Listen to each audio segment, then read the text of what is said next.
Good evening, everyone again. Good evening. Thank you for coming and welcome. Thank you so much.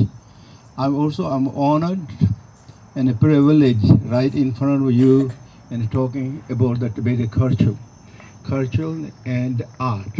And I'm really proud of this. I'm so honored, thankful all help and support by so many Sangha members here in the West Palm Beach in the Florida area, and as well as in the New York and the area, and so many people support and help to activate it to board this beautiful, magnificent show, the exhibitions, which represent the loving kindness, the compassion, respect and appreciation for all living beings.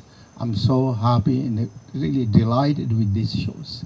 And as well as also to have this opportunity, I'd like to thank you to Diane and the reverence of the United Church, and as well as also congregation as members of everyone to allow us to have these exhibitions. So I really thank you for that. Without your help, and even we have all these things, we cannot really bring up here. So I'm so thankful, so grateful to all of your support, help to every aspect. So without that, again, as I said, we cannot happen this. And now I talk a little bit really about the art and culture. Generally, art and culture is the very beautiful treasure, the human value or treasure of the human beings in every different countries. Every different country has beautiful art, beautiful culture, beautiful heritages. And they all generally, basically very similar, everyone. But even though it's similar, each has its own unique qualities, special status, and that's how it makes really distinctly beautiful things, even though it's very similar things. So I talk a little bit about how the Tibetan the art, and then of course it's connected with the culture. So art, how they kind of their philosophy, how they think. That I will talk a little bit about that, and after that maybe you have some questions I like to kind of share and discuss or answer that. If you have some questions when you saw the exhibition, and maybe you're thinking what must be maybe what maybe this is. So if you have some questions, I'm very happy. So first I talk a little bit about the art, and then we have some discussions there. So what about now the art? Generally in the Tibetan they said the art can be divided in 3 different arts. Something that is connected with the physical, and connected with the verbal, and connected with the mind. So that means what? It said art of the physical, art of the verbal or the vocal, and art of the mind. So this is what generally they are kind of way explaining, or their way to see things. So everything is there's art, 3 art. So that means art, body, speech or the verbal, and mind. So 3 different art. And then each of those has also 2 different arts. So one is connected with generally ordinary like worldly affair art, and something where is connected more reverence, connected with the spiritual. Spiritual means loving kindness, compassion, respect and appreciation. So some symbol and monument of love and kindness and compassion, those are like spiritual, or in Tibet we call it Dharma. It's connected with the Dharma. So there is 2 different kind of arts. And what are personally art of the physical? Art of the physical is something connected with the physical, such as statues. All those statues and the drawing of the physical. So those all are known as the art of the body, art of the physical connected. And the art of the physical connected also can be like as statues, or as casted statues, as drawing, painting. Those are art of the physicals. Each of those has also different expressions. Expression of the passionate, expression of the very kind of like rough and wrathful, expression of a very pathetic and a very sympathetical. So explaining that kind of carrying that flavor and showing that if those best artists really can express their kind of emotion, their thought into that statues or the paintings, or line drawings or cast, and such as I think that maybe one of the best examples of that in the modern time in the Western country, such as Mona Lisa's smile of Mona Lisa's, explaining that kind of this beauty of the very gentle and subtle expression of that smiling, such as Mona Lisa. Those are known as the all art expression, which is connected with the physicals. And then verbal arts are such as all the tunes, musics, and all the vocal activities. Those are also connected with the many different expressions of such as like again very soothing, calming, frightening mood, and as well as a very sympathetical voice. Also, it captures again emotion. It captures of the heart and the mind of the others. This suddenly you really feel that kind of meaning behind what they trying to explain that. And those are known as, in it, according to Tibetan, it's called the art of the voice. And then art of the mind is something with connected with the imaginations. All the different imaginations, such as everything activity what we do, most of the time it comes from the mind. So mind is the initiative source of every art that comes. First you kind of like visualize that in the mind, and then it reflected on the form. So therefore all those are known as then mental arts. And then mental activity can be divided according to Buddhism. Then also those meditations, mindfulness activities, and such as visualizations. So you meditate and you kind of visualize the different things and kind of like transforming that environment of that individual into the fame as you see. You are experiencing innerly that, and that is again all those arts are based upon this mental art. It's based upon love and compassion, kindness, joy, and respect, and appreciation, honesty, and truthful. Those are known as really about the art. And as I said already, those all three art can be divided into two sections. One is a very regular, general, worldly kind of worldly art. Other is a spiritual or dharmic art that can be divided. And then within that also can be divided as a male and a female and a different figures, so forth. So that is a really kind of like overview of the idea of the art in Tibet. It comes. And now I talk a little bit really about this art of the related with the Dharma. That in Tibet has generally there's all this both arts, regular worldly art and as well as related with the Dharma or the spiritual. But most of the time in the Tibet it becomes one of the very spiritually connected countries on the earth, and therefore mostly arts are all really connected with Buddhism. Mostly there's something connected with loving kindness, compassion, joy, respect, and appreciations, and kind of courage and commitment, and to preserve this your identity, your quality of love and compassion, how to reflect. That all really what it is. So basically kind of mostly is like this. But however, again, I talk a little bit really about how the Buddhist started art. Begin with how Buddhist art, particularly such as a physical art. And that is always goes back to the Buddha's time.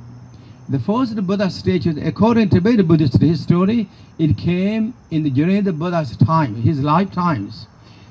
They made first time Buddha statues. It is story says that when Buddha reached enlightenment, become the Buddha, and maybe after about 10 years after the Buddha's when Buddha reached enlightenment, and there is a very famous king in central India. It's called the Magadha king in central India, Magadha. Country of the Magadha. The king of that country is known as Bimbisara. Bimbisara, very famous, powerful king in that times. Also his capital was known as Rajagiris. Rajagiris, one of the very civilized country in that time on this earth, according to the teaching. everything, culture, music, art, and festivities. I mean, it's everything, language and art, and mathematics, and everything, geometry and science, and everything really exists in that countries. And the king of that country is known as Bimbisara. And that time, there is also another king in the eastern part of India. India is now modern time maybe known as the West Bengal, or in Bengal, or in Orissa. It's kind of toward eastern India. And there is one king known as Dado King.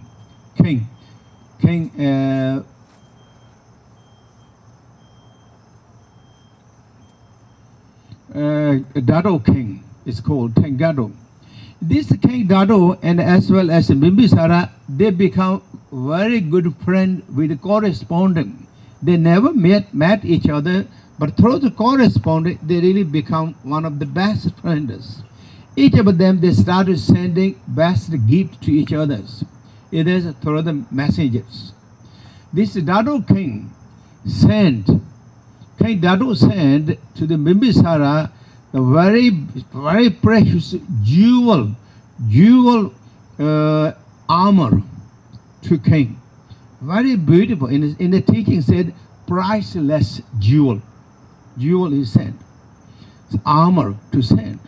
So when the Bimbisara king, the Magadha king received that, when he saw that, he was so excited and happy. He's impressed by the gift, but at the same time he was worried.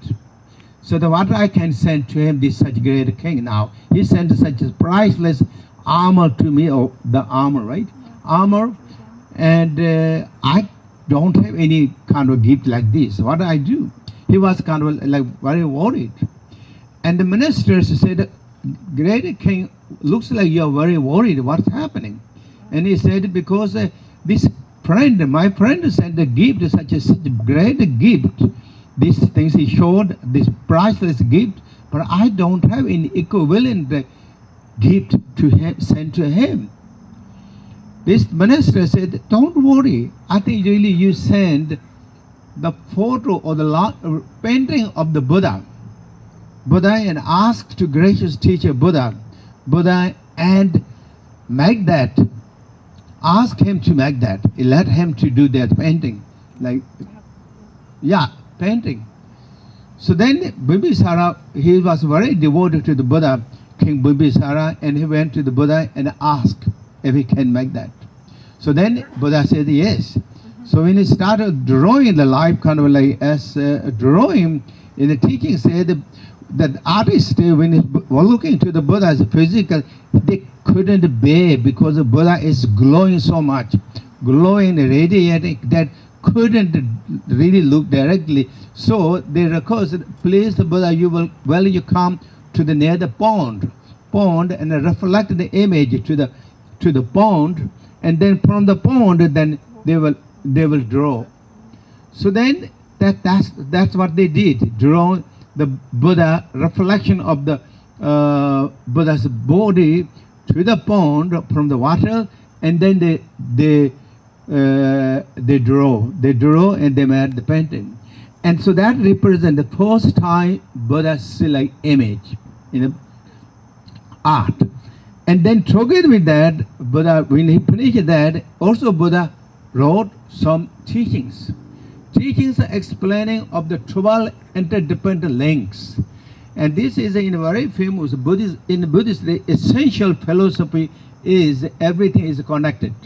If there's no connections, no kind of like corporations, things won't going to happen.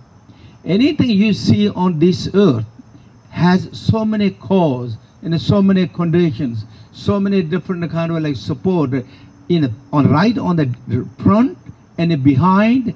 Combination of all that makes then whatever you see, you can see, and this is called known as the interdependent coordination or interdependent linkage.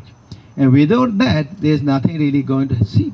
So, Buddha image, and as well as some words of that teaching that put on this together with the image, and he's wrapped it so beautiful with the silk, and then send that to the as present to the King Dado came.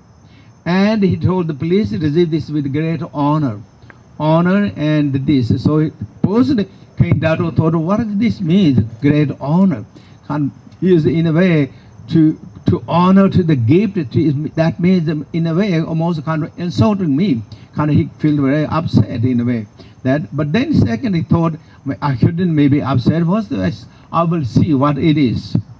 Then he began to look to open the gift, and he saw the Buddha image. And moment he opened in the teaching said that such a great light came. Light came, it kind of illuminated the whole things, and King was moved so much. He feels so lucky and so precious. He was so excited. He really liked to see these great beings. And he asked to the others, what is this? So this is the first Buddha's like line drawings or the images in the Buddhist histories. Second is then again second is happened in that time of the Buddha. About the language Buddha was in the 40s. Soon after Buddha left the kingdom in the age 29 kingdom, and he became the enlightenment or become the Buddha at age 35. From that on, he began to share his message of loving kindness, compassion, non-violence, respect and appreciations, and potential of all the living beings. Those messages he began to share that. But this father was still alive, Buddha's father still, and he missed so much Buddha, so much. So then finally he sent the messengers, asked Buddha if he can return back to the palace. At least I would like to see. So Buddha agreed that he will come back to the country, but he said, I will not going to stay in the palace. I'm going to stay on the hermitage outside of the city. So then Father King built beautiful hermitage places outside of the city, outside the palace. Built. At that time, then Buddha began to give the teaching. So many students, all the ministers and the kings and the queens and everyone, that country really gathered and received the teachings.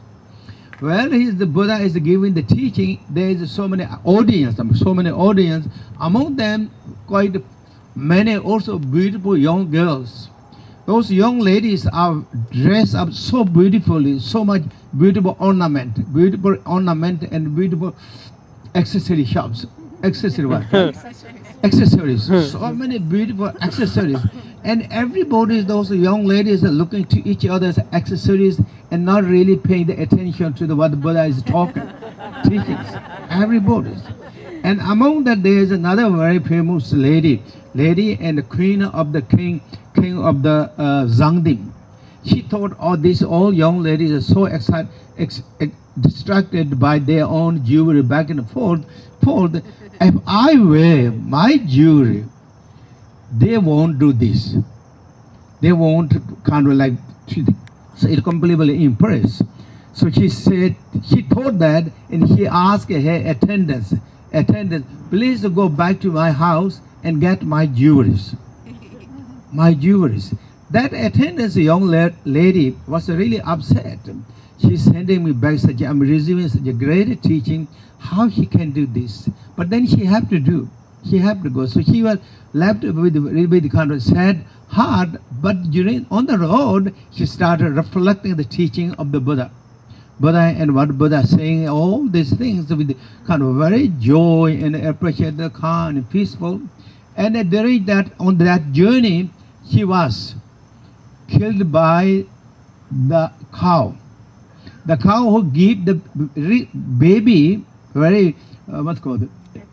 birth of the baby, and that so cow is protecting of her baby in a way, defense, and she horned and she died. Because in the teaching said that her mind is so peaceful, more so calm and peaceful, and because of that power and the teaching of the Buddhas, immediately she took rebirth in the Sangha, Sri Lanka, in now modern time, Sri Lanka, as princess, king of that country. The moment he was born and the moment he reflected and started communicating, she's so kind, so gentle, so peaceful, so loving to everyone. Really, that when she started speaking, she liked to see my teacher. She started talking that. And they don't know who is her teacher and all that. And then she's growing up there. And then that time, so many merchants are coming from India to Sri Lanka and going back, and they're talking about the Buddhas. They know the Buddha, all these things. So gradually, she got connected with the merchant, and merchants told her about the Buddha, and that's what she said, that's my teacher. I like to see that. And how I can get something kind of connection from that, and something connected to the Buddha. So, because of this merchant's request, and as well as her wish powers, and the second line drawing of the Buddha's image was for her. The Buddha again it did this allow to do and send line drawing of the Buddha's art, and as well as some teachings written and sent back to her. And that moment she received that, she got the great realizations. She got the great realization, and that's the second time in the Buddhist art.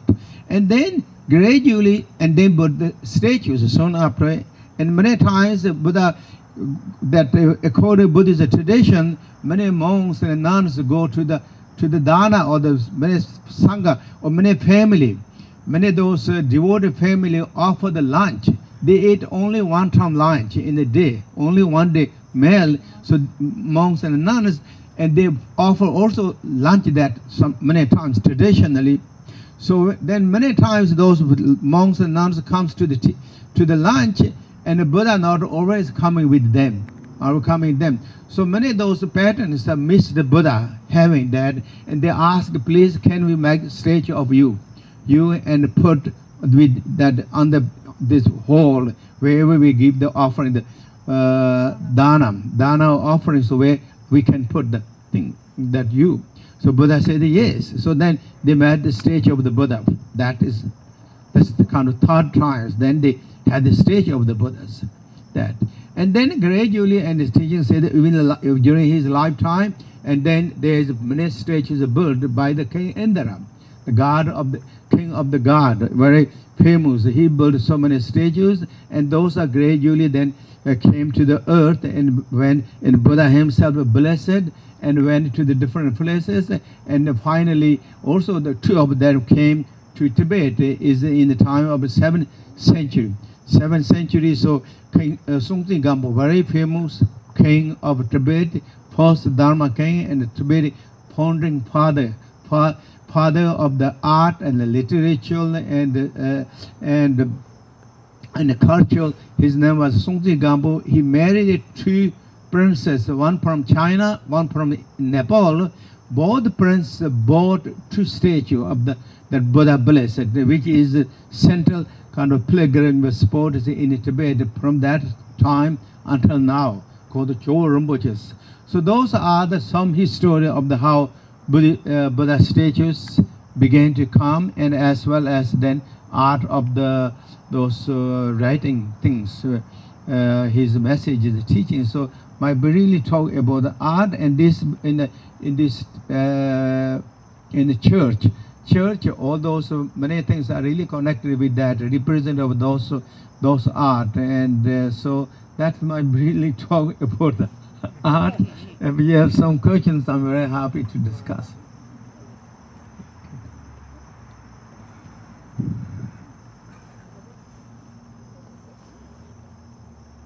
Yeah.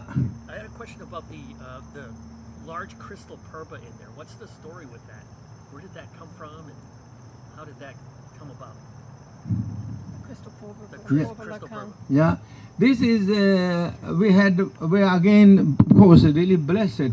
Our Pema Samba Buddhist Center, our church is blessed by one of the very courageous, generous Dharma patron. And he passed away. His name was Bill Heyman. And he went to many different places, and he collected many different beautiful arts, every different places. So this is one of his collections. It is really crystal. It is come from, I think, from Nepal, I think, right? Maybe, I think so. I don't know exactly where it comes from, but this is one of the very famous ritual symbol of ritual.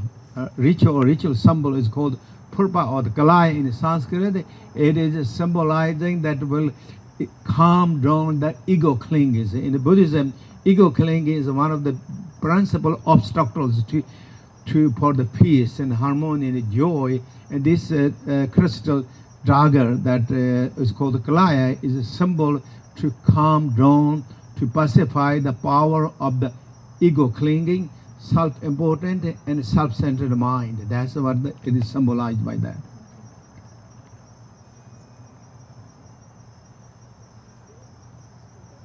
Yes?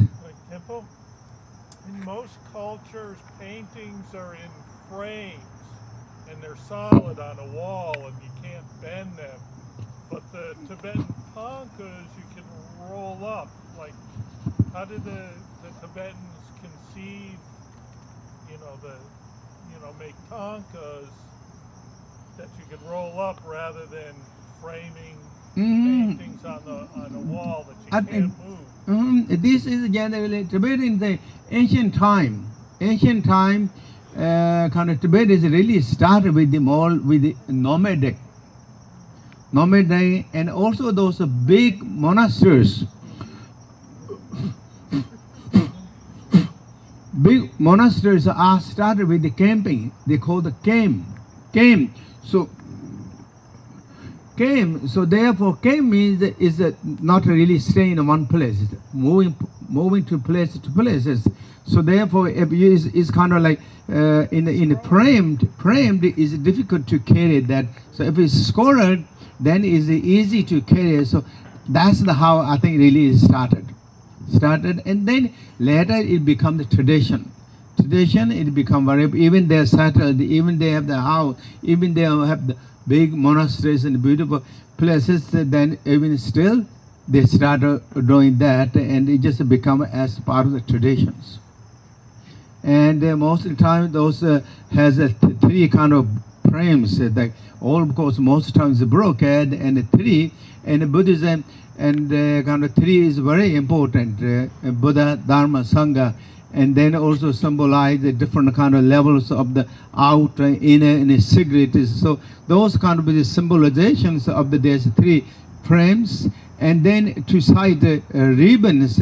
Those are they're known as like kind of like in the ancient time. Those Buddhas statues, you see some kind of like air ribbons they putting in the tassels. When they wear the crowns, there is like hanging kind of silks, kind of ornamented. So that symbolizes those two ribbons, and then this front they kind of cover with the again red and yellow fabrics completely, and that is the, you say it is a kind of like cloth for the thangka.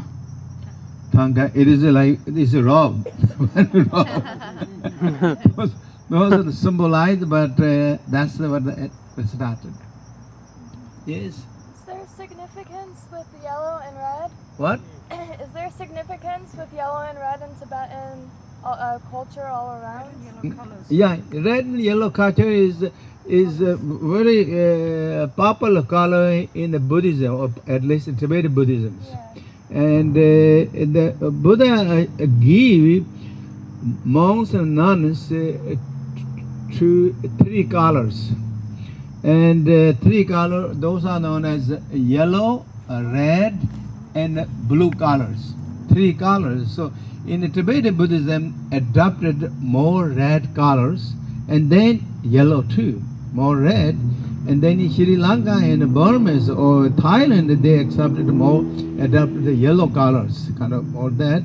And then I think in China and in Japan, maybe they adopted more blue color, but then later that become kind of more gray color. So that's how I think it really happened. So it is very kind of Buddha say, like what the Buddha allowed to, and three colors, and this white and yellow and red also ancient time. During the Buddha's time, these colors are not kind of very highly honored color. They are very kind of like color of the farmers or the beggars, or even sometimes they say the color of the wind, they rub the body cremation time. They use the color of the red and the yellow and the blue things. The highly honored colors are white at that time. So therefore, the Buddha allowed to use this three color, which is the color of the not really respected, highly honored color at that time. More in touch with reality. Yeah, And so humor. that's true. More kind of humble, more humility, and the monks and nuns, they kind of like stay very self-content, yet to be kind of like to kind of avoid all the so many accessory things that kind of trying to stay more simple, more humble, more quiet, but more joy and more respect and more love and kind with mindfulness, and that's really the message of the teaching. So, to kind of allow into that qualities, and then Buddha give those three colors. Yeah. Okay. Yes. Oh, thank you, Rinpoche. I was wondering, in your teaching about the first two Buddhist objects of art, about the representations of the Buddha's body, would you speak a little bit more about the Buddha's body, like maybe a little bit about his major and minor marks, what it would be like to actually see the Buddha in person, and maybe some of the meaning? Yeah, Buddha has Buddha's body. Always the Buddha's body has beautiful qualities, and the speech has beautiful qualities. Mind had beautiful, extraordinary qualities. Why? Because according to Buddha's teaching, as many of you know, that life is not just, for example, for us, it's not just the first time on this earth, nor it is not the last. We go throughout the chain of lives. Similarly, Buddha himself went through the chain of lives, one after another. During those lifetimes before become the Buddha, all those previous lifetimes, he did so many good activities based upon loving kindness and compassion and wisdoms. All those activities are known as generosity activities, morality activities, patience, and the joyful effort, mindfulness, and wisdom activities. Because he did these activities to benefit to all the beings, therefore he got so much kind of realization and result from that so much that reflected to his physical, that reflected those results, that power, energy reflected to his voice, and to reflect that to the mind. So when it reflected his body, in Buddhism we called 32 major marks and 80 minor marks, that symbolizing the Buddha is something special and beautiful. And the 32 major marks, what are the one of the major marks? Such as Buddha in the teaching said, and in Buddhism we believe Buddha's color is golden color. And that is one of the golden, completely beautiful golden color. And Buddha is always also one of those, is also very youthful. Buddha stayed as 81 years, but yet he is never become old or decline wrinkles. So always skins are so youthful and tight and not loose. Loose. No loose. Loose is tight and youthful. Those are known as also one of the, or some of the 32 major marks. And then Buddha has also some of the 32 major marks, and the Buddha has always aura, the visible aura you can see. It's glowing aura, see that. And then Buddha has also this top knot. Top knot you see now kind of extra here on this. This is not just a muscle, or this is not like bone, something that kind of like what's called, they banged his head somewhere and then just got that. It's not. According to Buddhism and the Buddhas, this is a light, the aura going up. The crown chakra aura is going up, but then artists, they have to do something so it becomes like like that, but otherwise it really is aura. The light is going up. So those are some of the major marks of the physicals.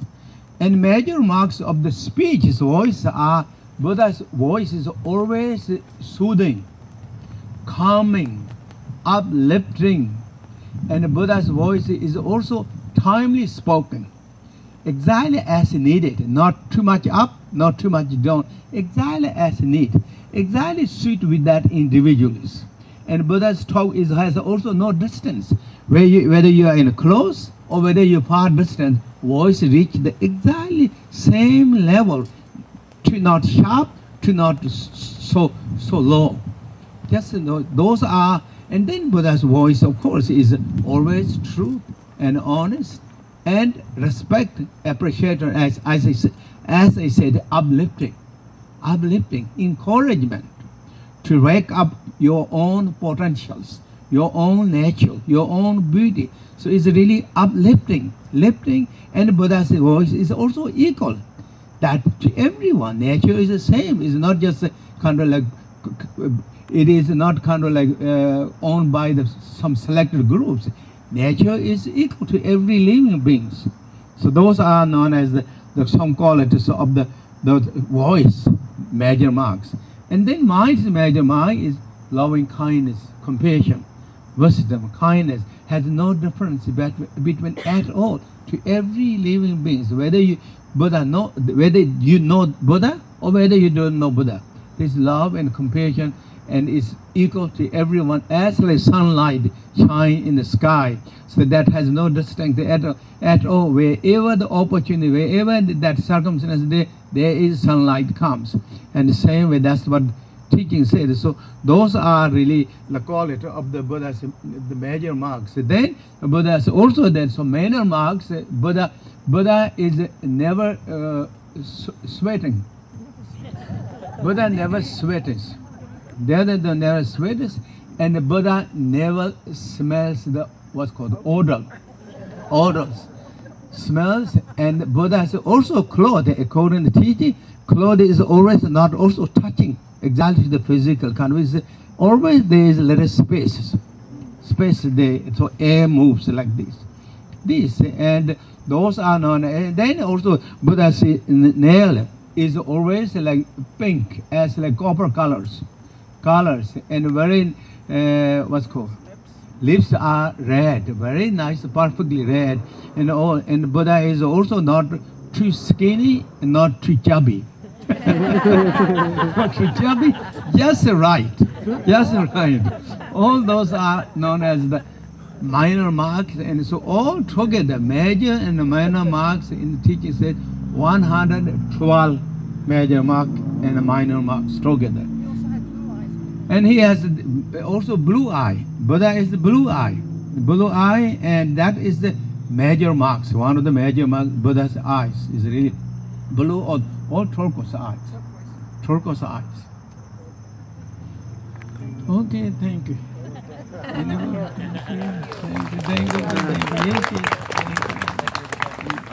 Is it true that one of the Joa statues that was brought from Magadha to Tibet was blessed by the Gautama Buddha himself? Yep, really true. As I said, the Sungzi Gampo, the first, not first kind, the very famous 33rd king of Tibet, known as Sungzi Gampo, he married, he became one of the also very powerful, arising power of the Tibetan dynasties. And he married two princes. One is a prince from China, or the Tang dynasty, the prince of Tang dynasties. And then he married with one also from Nepal, the king of Nepal, Amshuvarma called, and two princes. These two countries are already Buddhist countries. That time Buddhism is very flourishing in these two countries. And Buddhism came with peace and harmony. There is no Buddhism never came with war. It's with respect and appreciation really adopted by all those countries, because it tells peace, harmony, compassion, love and kindness. It's good to everyone. That's what they all thought, and then adopted that teaching. So already Buddhism is very flourishing. But Tibet is not completely Buddhist country that time. time. So this king, Sungti Gampo, was a very powerful king, and he was, as I said before, he is really the founder of the Tibetan art and culture, literature, and architectural, and all these beautiful things. And so when Chinese said, when the first he married with Nepali princess, and he bought Buddha statue at year old, Buddha 8-year-old size of the statues to Tibet, which is now we called Jowo Machu Dorje. Is in his Lhasa. And when he married with the Chinese princess, and her name is Wenchen Kongjo, and he bought with her is a 12-year-old size of statue of Buddha. That, and which is in the now Lhasa, in the principle of central chapel or central temple called Jowo Rinpoche. These both Buddhas are, the statues are blessed by the Buddha Shakyamuni himself, according to Tibetan Buddhist stories. And therefore it is so powerful, so blissful. It is like for the Tibetan, it is like these two statues are like as like Jerusalem or Mecca for the Buddhism. They really Tibetan Buddhism. Everybody you say that if I kind of go to there and had opportunity to touch my head to the throne of the Buddha, I fulfilled my lives.